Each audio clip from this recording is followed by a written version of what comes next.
makakasama natin si mobile journalist Ivan Tarinque. Ivan, kamusta dyan ang sitwasyon sa Mendiola? Chiki, sa mga oras nga na ito, no, makikita nyo naman sa likuran ko, kalmado at wala pa naman tayo nakikita nga mga rallyista sa mga oras na ito. Pero sa kabila ng Chiki, ikot muna natin yung lugar. No? Pakita lang natin current situation dito. Makikita natin dito sa may bandang Mendiola Peace Arc, makikita natin na meron ng mga concrete barriers na nakaharang, pati na rin mga barbed wires. No? Sa likod niyan, meron na rin container vans na nakalagay at nakasteady na nga. No? So ito pa lang, dito pa lang makikita natin. Ito, bulto-bulto ng mga concrete barriers yung mga nakaharang dito. Pero hindi lang yan, Chiki, no?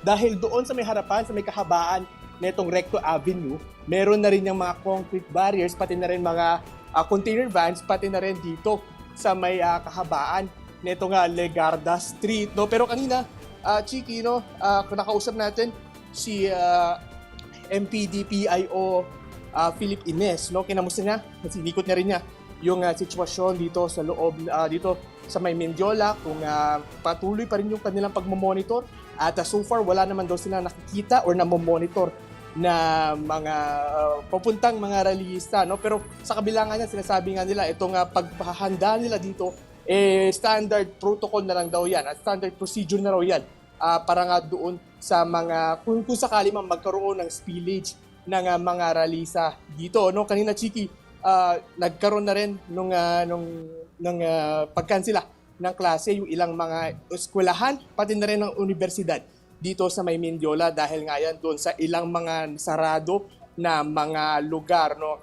Kasama nga dyan, nakausap nga natin yung isang guro na sinabi niya na bandang 3:00 ng hapon ay kinancel na raw yung mga classes dahil nahihirapan na raw yung ilang mga estudyante makapasok, makapunta sa eskwelahan, pati na rin makauwi. Pero so far sa ngayon, Chiki, no, sa mga oras na ito, peaceful pa naman yung sitwasyon dito sa Mendiola at wala pa rin naman tayong mga nakikita na or namomonitor na mga rallyista na darating dito. Chiki?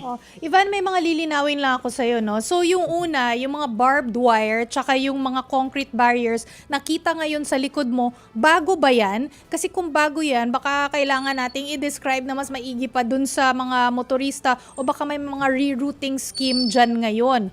Kasi mukhang familiar sila pero just want to clarify kung bago ba talaga yan. Alam mo, Chiki, eto according nga kay MPD PIO Philip Ines, no, etong sitwasyon na to dito sa likuran, pakita lang natin, no. Etong mga barbed wires at itong concrete barriers na ito, usually hindi na to tinanggal simula nga nung nangyari yung September 21 na incident, no. So etong mga to hindi na to bago. Okay.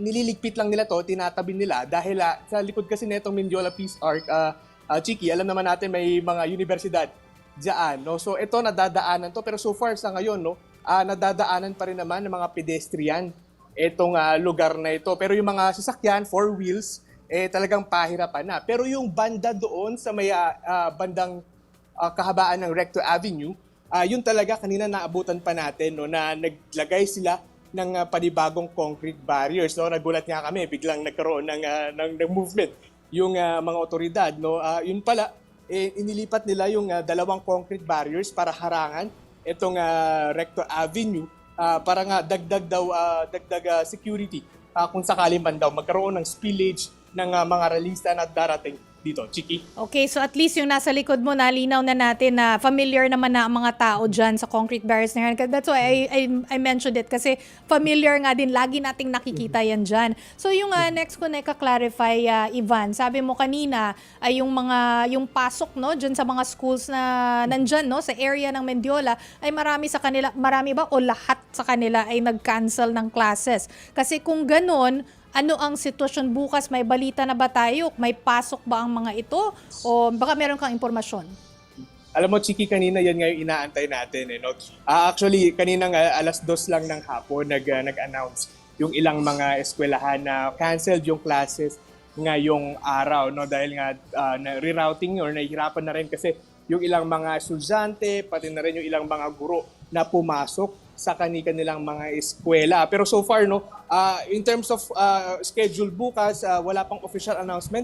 Yung ilang mga eskwelahan kung hanggang bukas, canceled pa rin or maka-cancel yung kanilang classes or magiging online yung kanilang mga classes. Pero ayon sa PNP, no, Chiki, nakahanda naman daw sila, nakamonitor naman daw sila kung sakali man na may mga release ang dumating dito or tumagal ng ilang araw yung magiging pag-secure nila ng lugar, no. So asahan nga raw na baka magkaroon pa ng ibang augmentation para lang masiguro na hindi mawawalan ng kapulisan o ng otoridad na magsisecure netong lugar. Pero in terms of yung mga pasok natin for tomorrow, Chiki, yan pa yung ating inaantabayanan doon sa ilang mga universidad na dadaanan o kaya naman maapektuhan ng pagsasara ng ilang mga kalsada dito sa Maynila. Chiki. Okay, mag-aantay na lang kami ng update mula sa inyo dyan, Ivan, o kung sino man yung magbe-break ng news about the class suspensions, kung sakaling meron man.